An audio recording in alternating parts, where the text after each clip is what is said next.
AI with Kai is brought to you by Harris Vacations. Family owned and operating on the Alabama Gulf Coast, they help homeowners maximize their rental income while delivering 5-star guest experiences. Learn more at ourgulfshoresvacation.com. I think you've also got to identify, if possible, even in a small company, like who's going to be my champion. If it's not the owner, which likely is not going to have the bandwidth to do it, is there somebody who has kind of what I call learning agility, the ability to kind of come up the learning curve quickly? This is AI with Kai, practical AI for real business leaders. We break down what matters, talk with people using AI in real businesses, and share one idea you can use right away. Hey everyone, I'm Kai and you're listening to AI with Kai, and I am here with producer extraordinaire Tim Scott. And it is another great day to talk about AI. We're going to start things off with a segment we call Things AI Told Producer Tim. So what did AI tell you this week, Tim?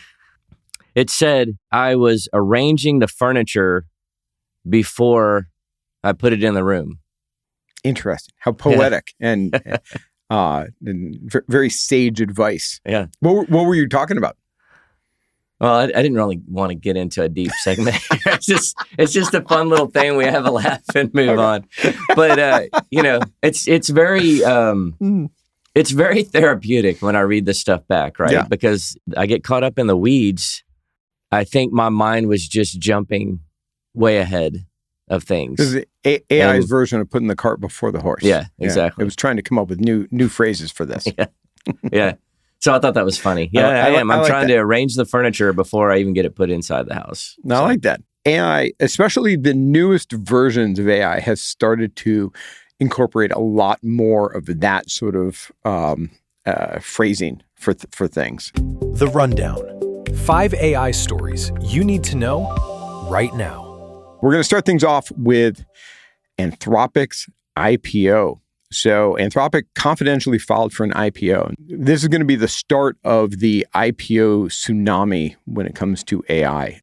Anthropic confidentially filed a draft S-1 to the SEC, confirmed by Anthropic itself, not just reported. No price or valuation is in the filing. Its last private round valued it near $1 trillion.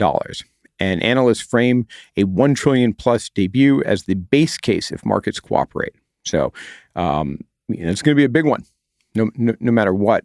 And I think that we're going to see, again, this is like the opening of the floodgates. I think we're going to start to see IPOs now from everyone. A lot of this is based on the fact that they need more money. And at some point, private capital runs out. They're not going to be able to raise any more from venture capitalists and asset managers. And now this is the public's chance to get in on this. Speaking of Anthropic, co-founder Jack Clark called for an AI brake pedal. So this is very interesting. Basically, he said, the quote is, the AI industry right now has a gas pedal, but it doesn't have a brake pedal in the car. And we want to do some of the work to build that pedal. And it's very interesting coming from an AI developer like Anthropic, as opposed to sort of an outside researcher or critic. And I think it makes a lot of sense. It's been, I think cynics are looking at this and saying, oh, this is them trying to, control the narrative and that they've hit their sort of theoretical max of what they can produce. But I think if you take it in a more common sense way, this is,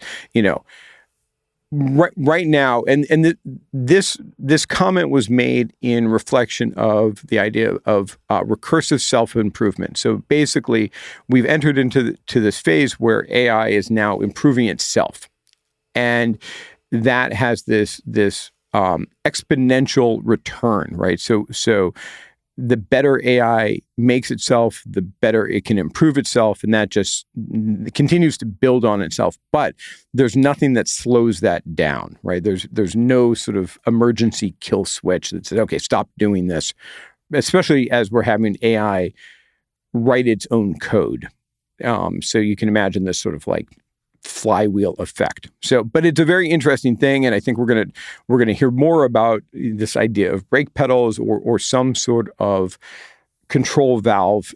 UK regulators said that Google must let publishers opt out of AI search. So a very interesting thing that I think will have ramifications, not just in the UK, but worldwide and definitely here in the US. And so if you're a publisher, do you want your stuff being ingested into AI results? And so right now, if you go to Google, and Google just turned on their AI mode across their platform, but we're all getting used to sort of Google results coming back with an AI first result. And a lot of publishers are very worried about losing the traffic that Google typically sends them. And so people are talking about Google Zero now, as meaning they're not going to get any traffic. And a lot of publishers live and die on that, period. And so being able to opt out of AI ingestion is a big deal for publishers. My question is more about, will that actually harm them in the long run when people are starting to turn to AI for answers that are typically Google searches? If I'm a publisher, I think I want my content included, right? I want to be the authoritative voice on that. Ultimately, AI will credit me, provide a link back to me. That seems to me a better solution than nothing at all. Sticking with Google for just a bit, and this is more on the tech side. So Google released something called Gemma 4. This is an open weight model. So in the models that are out there, we have what are called frontier models, and those are the ones that we all typically use, ChatGPT 5.5, for instance, or Claude Opus 4.8. These are frontier models. These are the ones that we use. But there's also this other group that are effectively open source models. They're called open weight models. And that just means that they publish how they've been trained and they allow you to change all the parameters if you would like to. So think open source software. It's roughly the same thing. Open weight models are designed to allow people to run them on their own hardware, which sounds great, except for the fact that you need a lot of hardware to run these things effectively. To get anything like the performance that we're used to from Claude or ChatGPT, you need tons of resources, and usually that's a very cost prohibitive thing. Give us an example. I'm guessing like a Mac Mini wouldn't cut it. Yeah, well, yes, that's true, but that's changing. What's interesting about Google's Gemma 4 is it's now designed to run on a standard laptop with 16 gigs of RAM. It doesn't need this high-end NVIDIA graphics card to produce good results. I think this is very interesting because there's a lot of companies that would really like to run AI, but they have security concerns. They don't want everything going out to the outside world.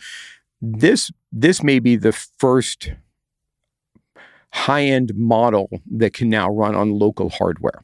And I think that that's a very important thing for a lot of businesses who have this fear. And I certainly talked to a lot of them about, hey, how do we control the amount of things that go out to effectively the internet, right? It's really a sort of a fear and misunderstanding, but an open weight model solves that. Up until now, that meant if you really wanted to have sort of an enterprise AI offering on-prem, you had to have a lot of hardware, like tens of thousands of dollars of server equipment. This may change that. The last story for the rundown today is ChatGPT's memory is now building narrative profiles of you. So what this means is that right now, all of the clients that we use, they're starting to incorporate more memory about your conversations. And this is a very useful thing. It remembers, sort of birthdays or particular people you mention or things of that nature. And it's storing these as sort of discrete facts. And so you can go into your settings and you can turn on and off memory. You can see what it remembers.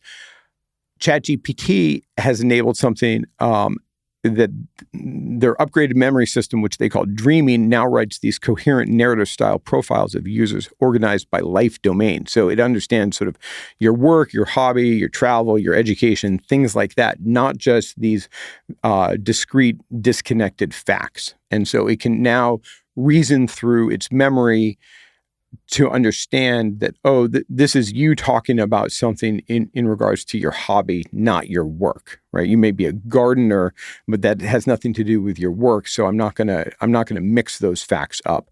And these are important things overall in your sort of AI experience because you want it to actually remember the stuff. That's what makes it sort of a usable system where you're not having to start from scratch over and over and over. The Spotlight: How Real Businesses Are Using AI. Today's guest is Wills Moore. Wills, thanks so much for joining AI with Kai to talk about your business, your career, and how AI is being incorporated into everything you do. It's great to be here. I'm excited for the opportunity. Cool. First off, tell us a little bit about your company. So you are in the organizational dynamics business, and tell us what the name of your company, what it does, and what is organizational dynamics. So Agilitas Consulting, I would say we really are an organizational health and effectiveness consulting business, which is still a mouthful, but basically we work with business owners to look at how their people, their processes, and their technology come together to produce the work that they do, and are there opportunities to improve the effectiveness of that, help them improve profitability, culture, and so forth. Why would a firm call you? Like, in what state would a firm say, "Oh, we need Wills"? Well, a lot of times it's growing pains. Mm-hmm. My first client, when I started doing this 6 years ago, was surprisingly experiencing a lot of growth because of COVID. They were a logistics company, and they needed to ramp up a lot of hiring, and they were struggling with turnover. So they realized that it wasn't just like didn't need just like one aspect of the business looked at. So they wanted to look at their processes. They wanted to look at how they were screening their talent. They wanted to reevaluate the systems they were using to take in applicants and so forth. 2.5 years ago, roughly 3 years ago, we all got introduced to AI as we know it, sort of ChatGPT and Claude. How has that sort of introduced itself into you and your business? Are these tools that you're currently using? They are. I describe myself being a Gen Xer as the guy running down the train tracks with the caboose and the flashing light that I'm trying to keep up with. And you're actually, Kai, the guy standing on the back of the caboose with your hand out. So I'm not sure about this visual. You've been bringing me along as well as anybody else. Well, I'm glad to hear that. But yeah, it's been amazing. I mean, I've always tried to stay connected to technology it's such a powerful tool and valuable in the context of what I've talked about with the broader work that I do. Obviously this has been moving so fast, it's just kind of makes your head spin. But obviously I'm using it as an independent consultant for things like proposals and analysis and developing kind of solutions for clients. I've kind of morphed a little bit more into things, obviously, like a lot of people are with, marketing solutions and so forth. But I'm not using it by any stretch of the imagination, probably to the degree that I could be. But I feel like it's serving me well, and I just continue to be astounded by it. I just actually switched over from ChatGPT to Claude, like so many people, and it's been really wonderful. The clients that you work with, these are all sort of enterprise companies, I assume, because a tiny startup probably is not dealing with organizational dynamics yet. Yeah. Well, so I would say my target audience or my target client size is anywhere from 10 to 500 employees. So okay. So that could be startups, be close to a startup. Yeah. Are you seeing your clients using AI? Unfortunately, I'm not. Okay. And I think this is the thing that continues to be such a need and an opportunity. Part of the reason that a lot of times I'm brought in to work with a company is because they are drowning. They're going through growing pains. They've hired people, they've got more headcount, but they're still everybody's maxed out or they don't have enough people, and so everybody's overstretched, too thin. And so what I see, whether it's AI or some other technology earlier, before AI came out, is there's no what I call slack in the system. So when you look at, sit down and talk to a business owner, and they've got say they've got 50 employees, and typically they're going to have a couple of people managers in there, and they're going to have a couple of real strong, talented folks, and then everybody, and the rest of the team. Well, all those people are pretty stretched thin, and nobody has the capacity to take on new projects or Right. to manage change, to sit down and take a look at where, this core process we follow to deliver our business is very inefficient. Where do we need to, where are the inefficiencies? How do we change it, and so forth? And even when they bring me in, which this is what I do and love to do, and I help them find and implement new solutions, there's still a struggle a lot of times to then say, well, they've still got to have somebody sitting inside the company who's going to continue that. It seems to me like AI is one of those areas where it can do a lot of this work for businesses if companies can adopt it in an efficient way. That hurdle is more manageable. Yes. Right. You can add resources effectively, AI being those resources, without too much effort. There is some, but it's not the same as sort of, going out and trying to hire 3 more people and onboard them and get them up to speed and wait for their contribution 6 months. Yes. It's right.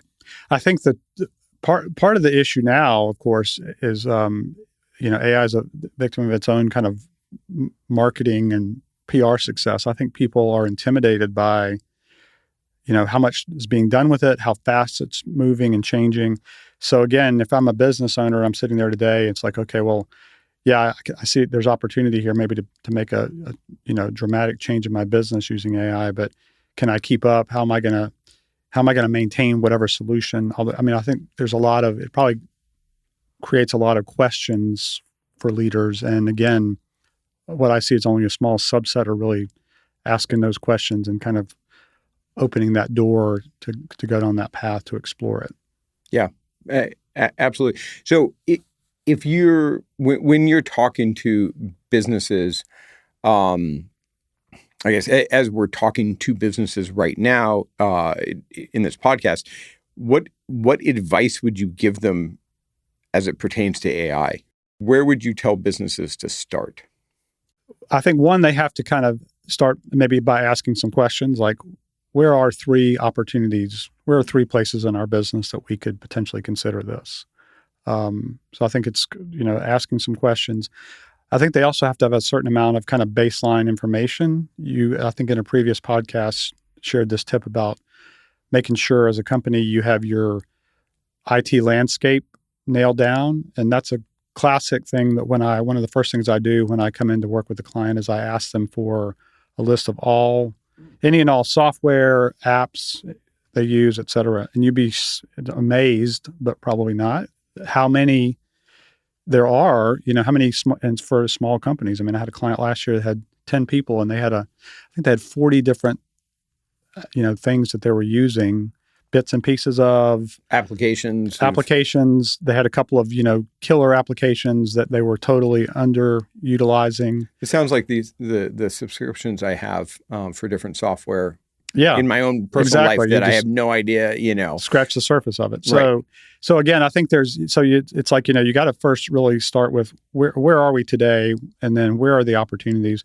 I think you've also got to identify, if possible, even in a small company, like who's going to be my champion? Who can be? That's a very good point. If it's not the owner, which likely is not going to have the bandwidth to do it, is there somebody who has kind of what I call learning agility, the ability to kind of come up the learning curve quickly? Well, agility. I'm glad you said that, Kai, because agilitas is actually the Latin word for agility. And listeners, I promise that was not a setup. That was the check is in the mail. Yeah, so somebody who's got that kind of curiosity, that interest in tinkering, all that. It could certainly be. Doesn't have to be somebody who's whatever, millennial or Gen Z. Yeah. It's just somebody who I think is curious and maybe has the motivation to kind of explore and play that role. Yeah, that's a really good piece of advice that I think we haven't touched on previously is identifying like that champion.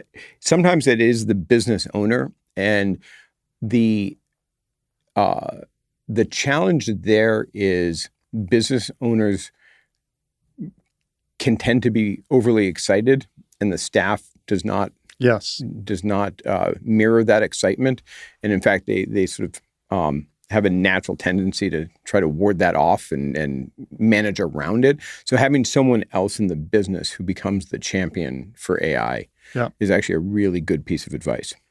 Yeah, so I think that maybe is also a trap sometimes that business owners fall into. Is they get excited, they see the potential, they jump in and kind of open the door, but then they don't. Again, then something else comes up. They're the owner, the buck stops with them. They get pulled in another direction. There's a crisis or there's an opportunity. So again, I think fundamentally you've got to find this kind of person, maybe ideally in the organization, and you need to have really good consultants. That's right. Like Motive AI and Agilitas Consulting to help walk with you. Not to put you on the spot, but is there a time that you've been amazed by AI, that you've asked it to do something that you weren't sure that it was going to do, that produced something? Yes. I mean, this week, so I'm in conversations with a couple of people in the market here who are, they're consultants like me. They focus in different functional areas. So I'm HR, organization, finance. There's a finance person, a legal. So we're kind of talking about this idea of trying to promote the idea of a fractional C-suite executive type That's a great business, idea. Fractional, interim, whatever.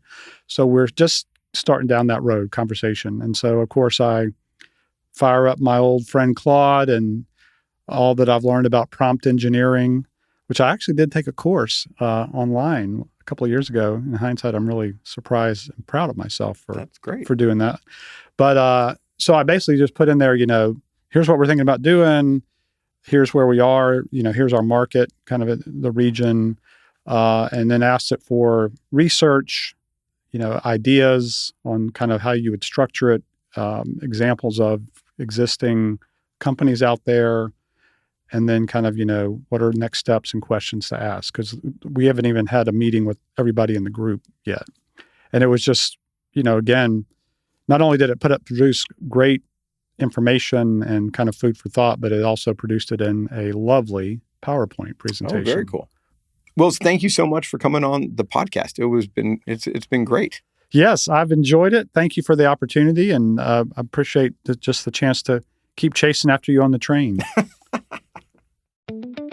This episode is brought to you by Harris Vacations. If you own a rental property on the Gulf Coast, they handle everything: marketing, bookings, cleaning, maintenance, and guest experience, so you don't have to.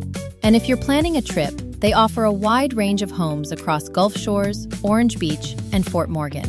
To learn more or browse available properties, visit ourgulfshoresvacation.com. The Playbook. One practical way to use AI right away. In today's playbook, I want to talk about actually two different things. So in a previous podcast, we had talked about creating projects. A lot of people had questions about project instructions and what they should put in the project instructions. So just like your AI client has global instructions, each project contains an instruction section. And in the instruction section, you're telling that project what the project's about, how it should operate, what kind of output you want. The joke is, for a project, you can tell it to always respond in a pirate voice, for instance, and it will always do that in that project. So people had questions about what should be in those instructions. And my response is, use AI to help you write the instructions. So create your project, and the first thing you should do is open up a chat session in that project and say, I need help writing instructions for this project. And what AI will do is it will begin to ask you a series of questions about that project. And it will basically guide you through, and then it will create the project instructions based on your answers. So rather than you having to start from scratch every time, you can let it guide you and then copy and paste those instructions. So in a sense, AI is giving you its own prompt? Yeah, that's exactly it. Wow. Right. Why do I have to ask it that if it's going to give me something it already knows? This is a constant with AI. Right? Is mind blowing, right? Yeah, I mean it's a very meta thing, right? And this is very similar to asking AI to help you build a better prompt that you can use on AI, even in that same conversation, right? And in this case, you're asking it to create your project instructions for you. And, and it will be a fairly, it's not a lightweight exercise. It's going to ask you, 10 or 15 different questions. You're going to have to think about those and answer those. You may feel it's laborious, but you're going to do it once, and it's really, really important because this is going to guide how that project works and how effective that project is going forward. The other thing, today's a two-parter on the playbook, is about skills and connectors. And that this is about connecting apps to your AI. So both ChatGPT and Claude have the ability in settings to allow it access to your applications. And so if you're not already doing this, you're missing out on a lot of functionality. So for instance, you can connect it to Google Drive and give it the ability to both write files and read files in your Google Drive, which is incredibly helpful for a number of obvious reasons. But you can do this with a number of apps. So in ChatGPT, it's under settings. It's called apps, and you can browse apps that are pre-configured to automatically work with ChatGPT. In Claude, it's under settings and it's called connectors. And this is this idea of connecting Claude to different apps. So if you use Airtable, if you use QuickBooks, if you use Google Drive, all of those things, you can connect them, you authenticate with them. And now ChatGPT and Claude have direct access to those things. And you get to control sort of how much access that they have. But by and large, you want them to have full access if you're going to use Claude to create databases in Airtable or help manage finances or things like that. It's an incredibly powerful thing. So go and check it out. I think you'll be very pleasantly surprised. That's it, everyone. I'm Kai with AI with Kai, here with Tim Scott. Thank you so much for listening. It's been another great week in AI. For more episodes, practical tools, and business insights, visit aiwithkai.com. Follow the show wherever you listen to podcasts and share it with someone building a business on the Gulf Coast.